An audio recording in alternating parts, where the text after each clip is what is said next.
Well, at least this episode wasn't called Upper Deckers. Yeah, I went there. What are you going to do about it? Nothing. You can't do nothing, because I am an upper decker. Oh yeah, now I see the problem.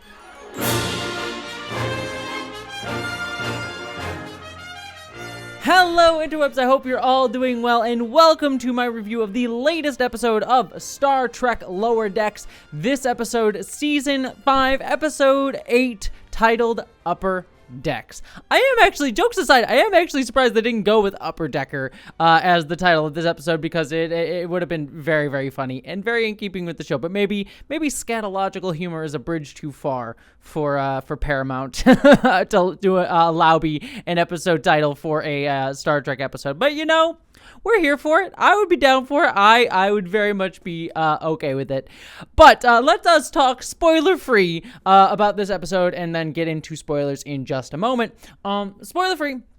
This is at least what I assume is going to be. I haven't seen the last two episodes of the series, which, man, that feels depressing to say, but I haven't seen the last two episodes yet. I haven't gotten screeners of those, so I don't know for sure, but this episode feels like it is going to be the typical sort of structure format breaking episode that we get in every season of a Mike McMahon show. It reminds me of like Crisis Point, the like movie episodes of Lower Decks that we got in the previous seasons, or if you're a fan of Mike McMahon's other show, Solar Opposites, his sort of wall storylines that we get every season where they sort of break the mold, do something different, aren't just the same structure that we normally get. And this episode very much feels like that. It feels, what's very funny is, especially, and it feels good for a final season of the show to have this episode, it is the inverse of the very impetus of this series in general. For those of you who don't know, Lower Decks is based on an episode from Star Trek The Next Generation titled Lower Decks,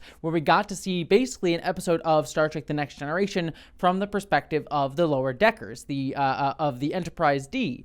This episode takes the opposite tact, where we get to see essentially an episode from the perspective of the Upper Deckers and sort of get to see what's going on from their perspective, which just, again, it's a nice, like, weird subversion, because in any other Star Trek show, this would be the main episode. But here, it's the format-breaking one. And I just kind of like that as an idea for a final season of the show, especially considering that Lower Decks itself was a final episode, episode in the final season of The Next Generation. So just full circle moments that you really appreciate going on here. What I also really like about this one is it's a series of vignettes. Like there is an overarching sort of like storyline that comes up at the end of the episode that sort of ties all the different stories together. But for the most part, these are different vignettes for each and every single, or most of the Upper Decker characters, that just is a lot of fun getting to see their personalities, getting to have their own adventures, sans pretty much the entirety of our Lower Decker crew. I think the only sad thing I have to say about this episode, and again, it's not really the episode's fault, but is that we don't get a lot of time with our Lower Deckers, and considering we only have 2 more episodes of the show left, that feels very sad. I mean, I love our Lower Deckers, and I want to spend every single second that I can with them. So it's a little sad that we lose a little bit of time with them in this final season.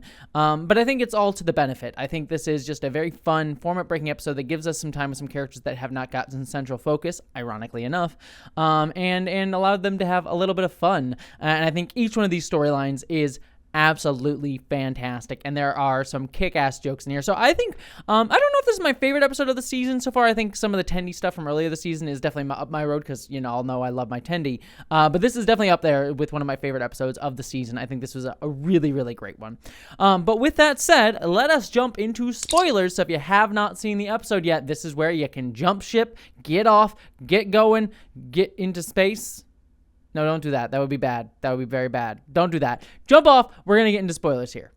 We start off the episode with our Lower Deckers playing around with some gourds and doing some Halloween-y stuff. I'm surprised we haven't, like, there's been some Halloween horror kind of episodes of Lower Decks, like Terok Nor or even Genesis from The Next Generation. But this is the first time we've ever really gotten an explicit mention of Halloween, I believe. And I love that. I love that Tendi knows more about Earth history than even, Boimler or Rutherford do. And I love Mariner coming in saying, oh, we just got trapped in a painting. I'm like, that's some Dark Souls shit going on here, getting trapped in a painting, and getting very excited about that, and Boimler being upset that he didn't get to have it. Also, Boimler's beard still coming in strong, and them just saying like, yeah, everything always happens to us up here. The upper deckers here aren't Kirk, Cisco, or Picard, or Janeway. They're just kind of boring. And then we obviously switch over to their perspective for the episode. I mean, obviously the whole conversation that Mariner has is a bit metatextual. She said, oh yeah, we're the stars of the show on this ship. So yeah, the show commenting upon itself in a very explicit way, which I kind of enjoyed. Let's start off with our briefing room scene, because we start off with the briefing room scene, and then I'll split off into each of our separate character storylines, because they kind of go their own way in a little bit. But we still have our briefing room scene. So many things I love about this briefing room scene. I mean, a lot of it is setting up some of the storylines for the episode. I mean, obviously get Shax seeing the astral projection of himself. I love the snake coming out of his astral projection mouth. I'm like, holy crap, that is creepy as all hell. And I love him just really like, I gotta go. And then we also get some set up for like, oh, we have the Cretaceans, the Cations? No, not the Cations. That's a whole different thing. I wrote it down here. Where the hell is it in my list here? The Clectics? I can't even remember. The insectoid creatures that don't like to be complimented that we get to deal with later on in the episode. We get to call out to them. We get to call out to these little armadillo creatures. The Bugaloos. Man, I am bad with names here. I had it written down. Bagoons is what they were called. That they're studying them. Again, just setting all that up. One joke that I want to call out here that I loved was them talking about the rocks. Billups talking about the rocks that they put in the paneling, and Ransom saying, oh man, those rocks always come out and hit me whenever we get hit by something. I love that, because for those of you who don't know, if you don't catch it in other Star Trek shows, whenever they get hit by something, there's always rocks and like debris that get thrown around the bridge. And so it's always like, why are there rocks on the bridge? And I love that this episode, Billups like starts to give an explanation for why they're there. So like now and it's like a nonsense technobabble explanation that Freeman cuts off at one point. But like now for all you nerds who are wondering why the hell are there rocks on the ship, now we know that there is an actual sciencey, wyancy explanation.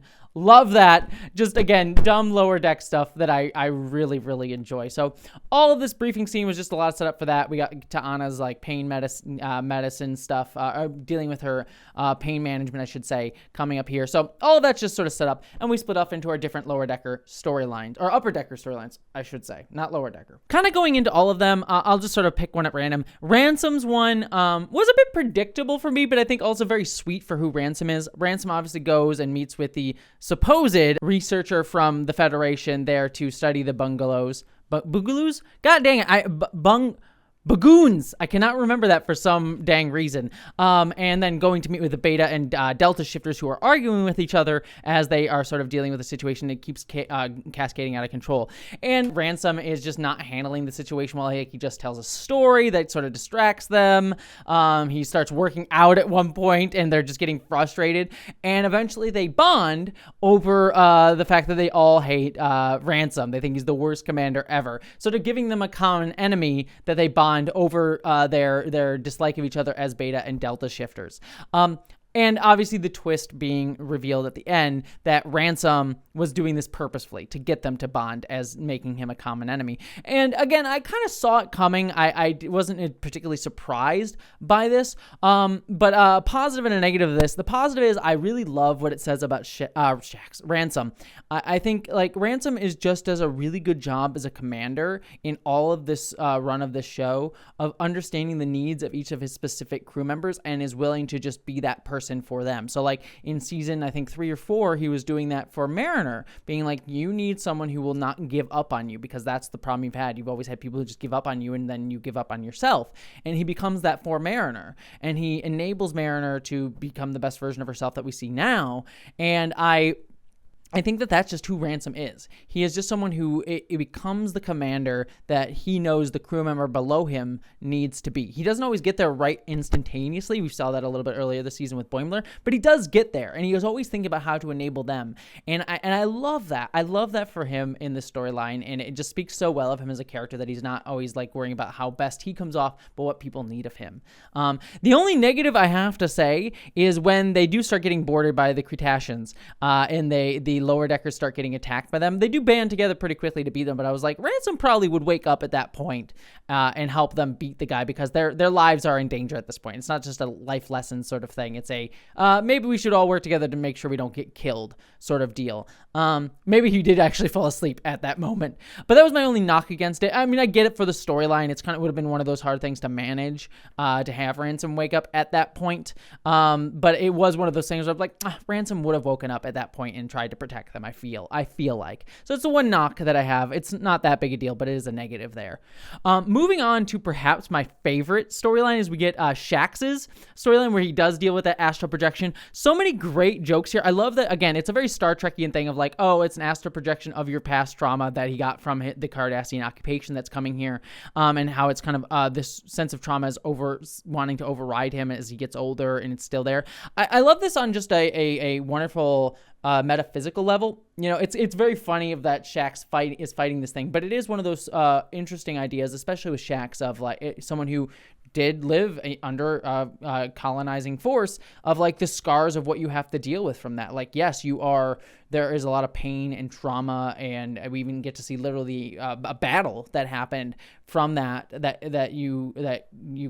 is caused by that, and you can feel yourself as like a bad person, or a person who has become hollowed out by pain and trauma that this astral projection represents. But at the end of the day, Shax is still holding on to himself, and he does it in the most Shaxiest way possible. I love that he meditates in order to then make an astral projection of his own self to beat up the astral projection of his trauma. Like, he's meditating to then have fights. Like, that's such a Shax thing, to like find his center to be able to fight things. Just very, very funny. The other element of this that I really, really love too is like when the astral projection of his trauma, I keep saying that, it's like a really long sentence, summons the victims, quote unquote, his victims, to attack him. Shax says they weren't victims, they were occupiers, and then starts beating the shit out of them with no qualms of doing so. I love that. We stand an indigenous person fighting back against their colonial oppressors, and I like that this show points that out. And it goes back to one of my favorite lines of the show, which is fighting fascism is a full-time job. It reminds me of the Bajorans. It reminds me of what the Bajorans stand for in the Deep Space Nine, which is a sort of palimpsest of, not palimpsest, a sort of a combining of many different indigenous groups who are fighting for their liberation, whether it be, Jewish people throughout the diaspora, the Palestinian folks, like right now, indigenous American tribes. That was the intention with the Bajorans, and you get to see a little bit of that coming out here with Shax. So I think all of that really works well. Like, it's a funny storyline, and it fits Shax very well, but it's also one that has like some really kind of subtler, deeper meanings that I think it touches upon. It's not the deepest storyline ever, but it touches upon some of those elements, and I think it rings true for both Shax and for just Star Trek as a franchise, sort of dealing with those themes and where it's dealt with them in the past, especially in Deep Space Nine. So loved all of that. Then we get to Dr. T'Ana, who is dealing with not understanding people's pains. Like she said, people come in, people come out, and we get Nurse Westlake, who is very catty. I love a cat, like, fits him for catty he's catty towards his cat boss, and is being like, hey, you took an oath to do no harm, and trying to get her to understand that, but she's like, nah, we can just make the pain chart better. And I love all the jokes of like, she's just like, she's willing to like get atomized, like the laser that destroys atoms. She's just like, yeah, hit me with it. She's just a masochist, and I love her for it. And my favorite moments comes when they do start fighting the Cretaceans, whatever the bug people are. I cannot remember the name of aliens this episode for some dang reason. She shoots her, and it says that was set to kill, and she's like, so am I, and she just like scratches the shit out of him. Love it. And then at the end of the episode, we get Nurse Westlake saying like, we'll change, like she admits after getting poured on her, it's like, okay, we'll change the pain chart. And then Nurse Westlake petting her, and then she's like, shut up, and then starts purring like an adorable kitty. Love it so much. So freaking cute. Adorable.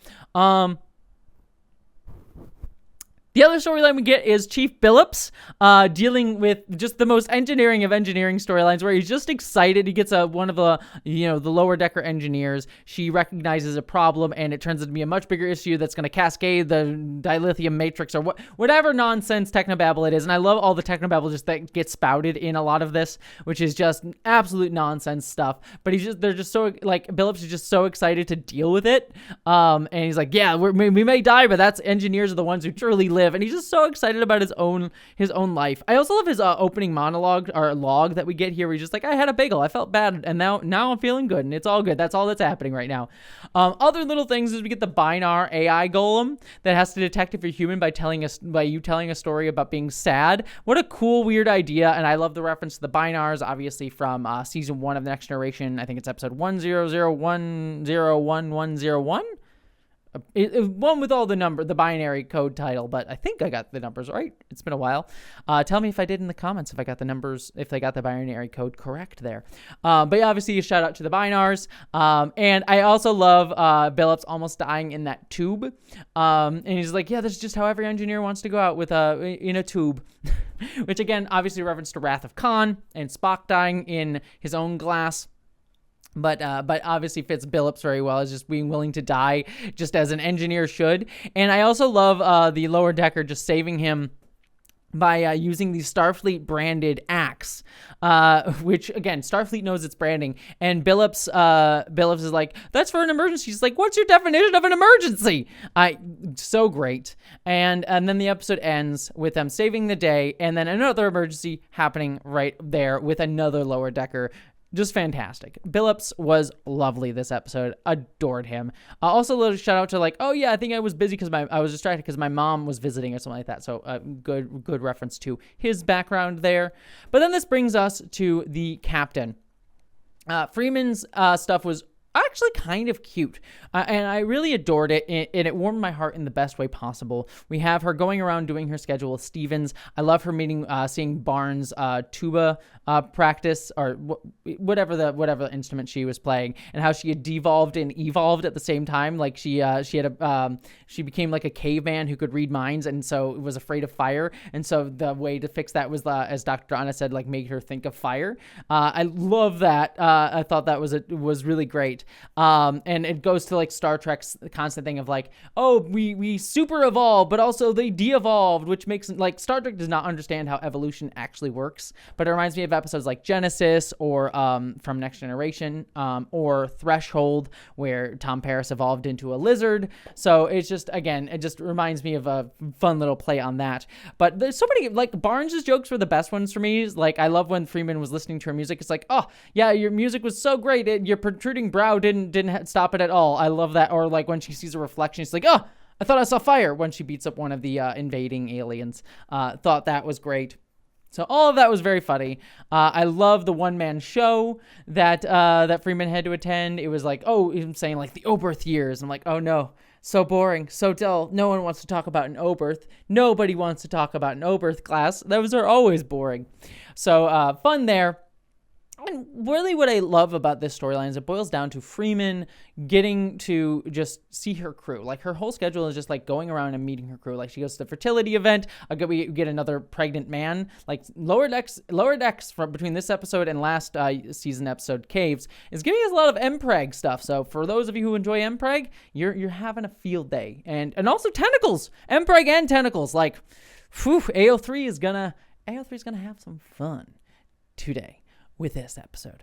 But yeah, just going around and getting to be with her crew, and how that actually leads to like her caring for her crew helps save the day at the end. Like it helps rescue her because people stand up for her and save her. And it comes down to just her knowing her crew. And then obviously we get the aliens coming on. Like we met them before, I think in a season 1 or 2 episode. But obviously Freeman able to figure out that they are from the meeting at the beginning that they have a fight or flight response to compliments. And I love her. It's like, I love your whole vibe. I thought that was really funny. And was able to beat them and push them back and get them off the ship, which is just a nice like way to tie in all the different storylines, like them pushing back the invaders, and Freeman getting to just be a strong captain. And I love at the end that her husband, the admiral, comes and is there just to have an anniversary dinner with her at Paris on the holodeck. And I love Steven's sort of it just has this warm, heartwarming moment of like, I put him on your schedule, and you can just see he has love in his heart of like, oh, I got to do this for the captain, because she needed time off and wanted to, and I get to surprise her with her husband coming to have a romantic dinner with her. Like, really, really lovely and sweet. And we wrap out the episode with our lower deckers coming into the bar. And we get Shax sort of getting very excited about therapy because he hears it framed in terms of weapons. And I love Paul F. Tompkins, who I also think played one of the aliens as well, is saying like, oh yeah, use therapy can be your weapons. And so that gets Shax excited about it. It's like, yeah, when can we start? But then our lower deckers coming in and sort of wrapping up the episode is like, oh yeah, nothing cool happens without us. But I heard people were fighting back against invaders. Did we miss something? And I love T'Lyn having the last joke of the episode. I could end every Star Trek episode of Lower Decks with a T'Lyn like Vulcan like joke. It reminds me of those episodes of the original series where like Spock would make a weird joke and then everyone or people would make a joke at Spock's expense, and the entire crew would just like laugh and laugh as the credits roll. Very 1960s, but we kind of had an echo of that here, where we have T'Lyn sort of ending out a lot of different episodes. This thing is like twice or three times this season where she's had the last joke of the episode in a very Vulcan-like manner. Adorable, very cute. And so, yeah, that was this episode. So, yeah, I adore this one. It was a good look at these characters. I'm sad that we get a little less time with our lower deckers in this final season, but it fits very much this final season as well. Shax's storyline, easily my favorite, just for a lot of the themes that it wrestles with that are echoes of stuff that I really love in Deep Space Nine. But overall, this episode was just top-notch, one of my personal favorites, and it's heartwarming and lovely and kind and caring and hopeful in the best Lower Decksian way. It's why I love this show so much. And so with that said, I hope you all, my friends, live long and prosper as we head into, sadly, the penultimate episode of the series.